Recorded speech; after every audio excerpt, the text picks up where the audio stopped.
Right now, let's begin with Agent Tier List. In my opinion, Breach hasn't been changed that much, and Breach is extremely good character on both attack and defense.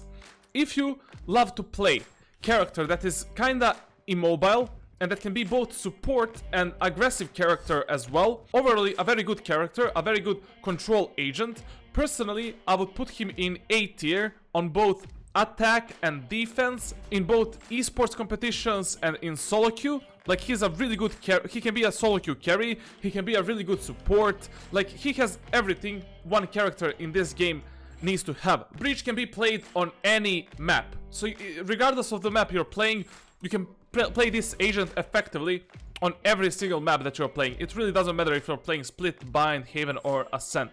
Brimstone, on the other hand, has received a bit of love this patch, or hate, I don't know, depends how you take it. The ult has been nerfed a bit, and his team beacon has been buffed a bit, but in the same time nerfed as well. Generally speaking, I think Brimstone deserves an A tier spot in tier list. You don't need to play this character. He's not the best control agent in my opinion in both Teamplay and SoloQ compositions. His smokes are still one of the easiest smokes to plant. Like, you just click on the map and you can plant them. Steam Beacon is really good for buffing your whole team and holding a certain area or position. So for example, enemies are coming to you around this corner, you place your Steam Beacon and you spray them down with your ultimate attack speed power.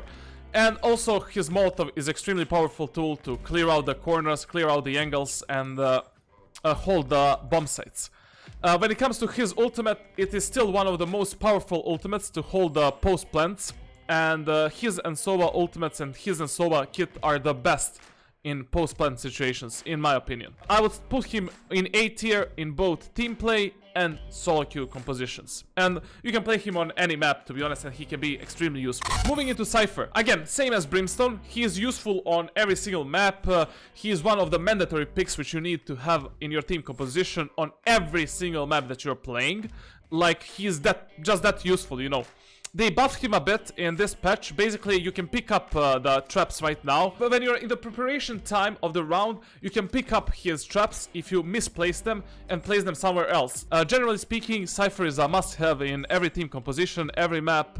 He's an extremely useful character, and I would put him S tier in Teamplay.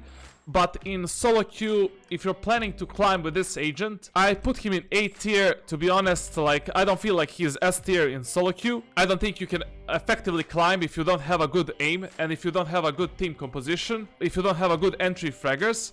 So I'd give an A tier for SoloQ for Cypher. Moving on to my dear Jett. I feel Jett is one of the easiest character to SoloQ climb at the moment. Mainly because her kit allows you to have a lot of second chances and a lot of mobility. You can take the operator, hold an angle, shoot, you miss the target, you have the second chance. So you can always have the second chance to kill your targets and peek or re-peek a certain position. I would put her in S tier easily in a SoloQ. I think she has everything that you need to carry SoloQ your team. So basically, if you want to enter, for example, any bomb site, you can easily smoke a certain angles and position yourself. You can enter the bomb site and kill your enemies if you have good aim and if you have a bit of balls, which I fortunately have. A small PP, big balls, my friend. But in terms of a team play, I would personally put her in a B tier. Like, she doesn't provide that much for a team. In terms of a team play, I would personally pick something else over Jett.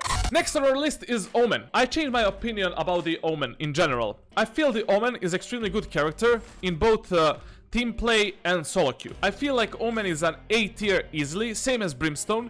He is on the Brimstone level. He is even maybe better than Brimstone because his smokes are much bigger.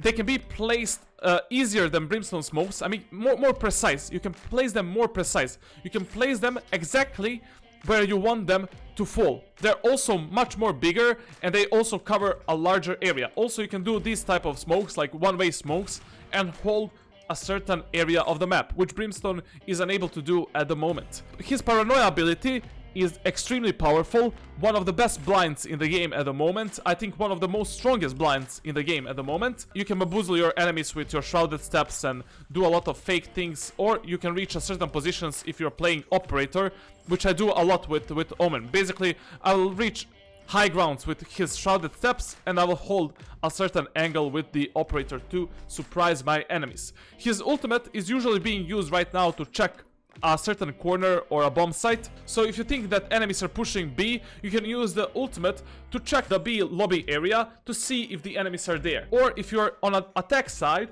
you can ultimate on any bomb site and check where the enemy positions are in order to give information for your team. Maybe I would even put him in S tier for the team play, above Brimstone. I feel he is a bit above Brimstone in team play, in my opinion. I'm currently maining him. He is my 7th agent in the roster. As you know, guys, I first mained Cypher. I have 200 hours on Cypher. I have 200 hours on Raze. 300 to 400 hours I invested in Reyna, Jet, Brimstone, Sage. And now my 7th character that I'm maining is Omen. I'm trying to learn him. I'm trying to get 100 hours on every single agent that I play, so that I have a good knowledge when I'm coaching you guys and when I'm and if I enter into pro scene. Like I want to be a flex pick. I don't want to stick with only one character. I want to be a valuable asset for my team. I do not recommend you to do that. Stick with the 2 characters, learn them to the ground, become the master of 2 characters, and you will easily climb to rank. Phoenix is a really good duelist, especially in lower ranks. Like, people do not know how to react to his flashes, they don't know how to react to his abilities, his ultimate as well. But in terms of team play and both SoloQ, I would put him in A tier. He is not that special, but he is extremely useful if you know how to play him. Like, I see a lot of people just don't think about their allies. They just drop their Molotov wherever the they want, and then I need to walk over that Molotov and kill myself, basically. I do not recommend him as the top tier pick in your team compositions and SoloQ, but he is there. Like, if you master him, if you learn how to play him effectively, and you think about your teammates a bit more, you can be a very useful asset to your team. Next on the list is my dear Raze. I didn't play Raze a lot in the Act 1. She's still a very useful character, very good. She got nerfed a bit, her ultimate in this patch, but I don't think that nerf is something too huge or too serious. Like, it's whatever, you know. Like, you will be able to use her ultimate a bit less than before, and that's it, basically. I usually use her ultimate to trade with my enemies when I'm in a 2 versus 2 or 1 versus 1 situation, or to enter the bomb sites and clear a certain area of the map. I would put her at S tier in terms of SoloQ, because you can easily enter bomb sites alone. You just need to use all of your abilities to clear every single angle of the bomb site. For example, you're engaging right here. You can do the boombot there, so the enemies will not be able to peek you there. You can use your grenade to clear this area, use this to clear this area, and you already have the bomb site for yourself. That's why I think the Raze is extremely useful in a SoloQ terms. In terms of team play, I'd put her on the same level as Phoenix, as an A tier agent, and she didn't get nerfed that much. Like, her main points are her abilities, the way she is able to clear a bomb site alone. I'd put Reyna in S tier in terms of SoloQ play. She is a selfish character. If you have a good aim, if you are Scream in this game, you can find a lot of success with Reyna. You can basically go from Iron to Radiant only playing Reyna. Her blind ability is extremely useful. It takes a lot of vision from the enemies. I think Reyna is extremely good pick for a SoloQ play if you have a good aim, if you're able to kill your targets, and if you know how to properly use her ultimate, dismiss, overheal, and blind, and when to use dismiss and heal. I would put Reyna in S tier in SoloQ terms, but in terms of a team play, I'll put her at a B tier. She provides nothing to team. She has only this blind ability. Next character, Sage. S tier in both team play and both SoloQ. You need to have Sage, especially on Haven B bomb site and Split mid.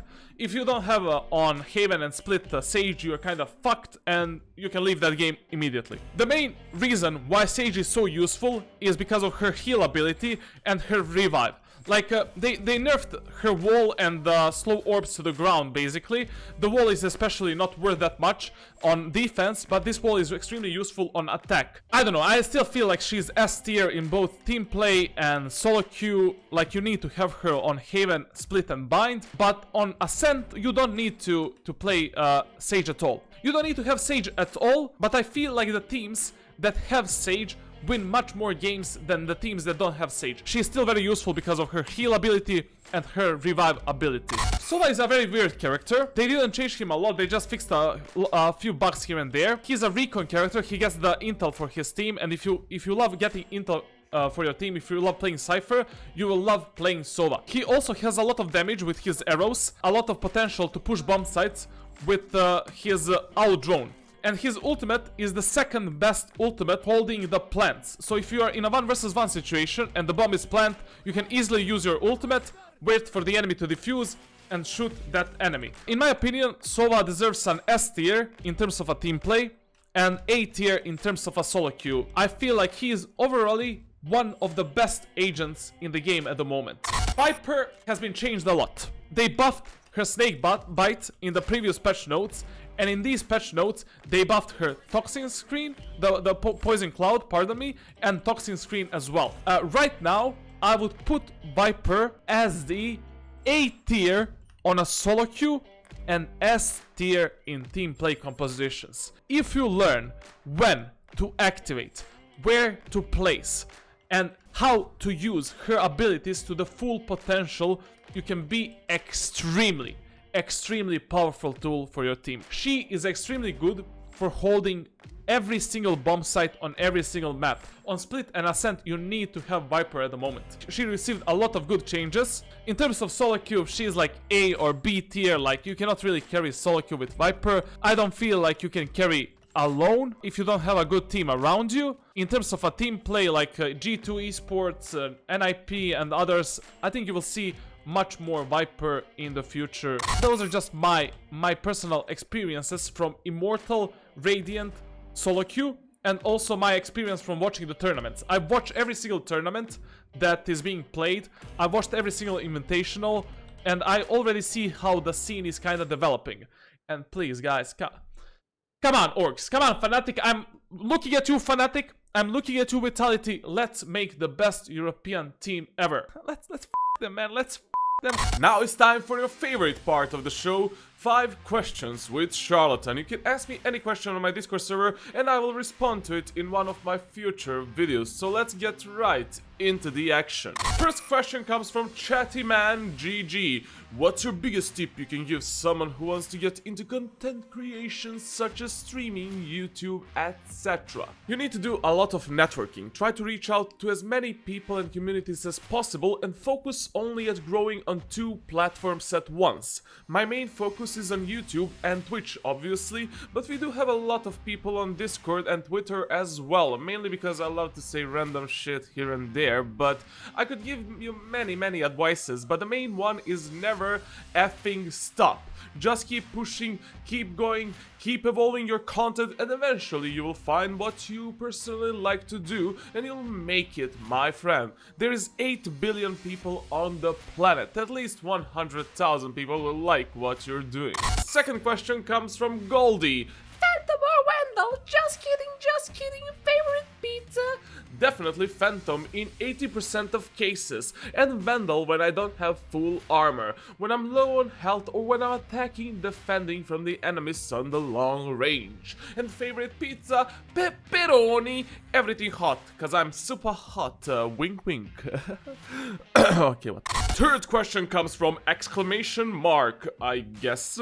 What is your dream organization to join? I personally don't have any dream orgs, but if I would join TSM, G2, T1 or FaZe, that would be epic win. But I don't really care as long as we conquer the world in Valorant. Fourth question comes straight from Demon. Will you ever do a face reveal? Yes, if I sign a contract with a professional team in Valorant or when we reach 1 million subs on YouTube. So start spamming the organizations or start clicking that subscribe button.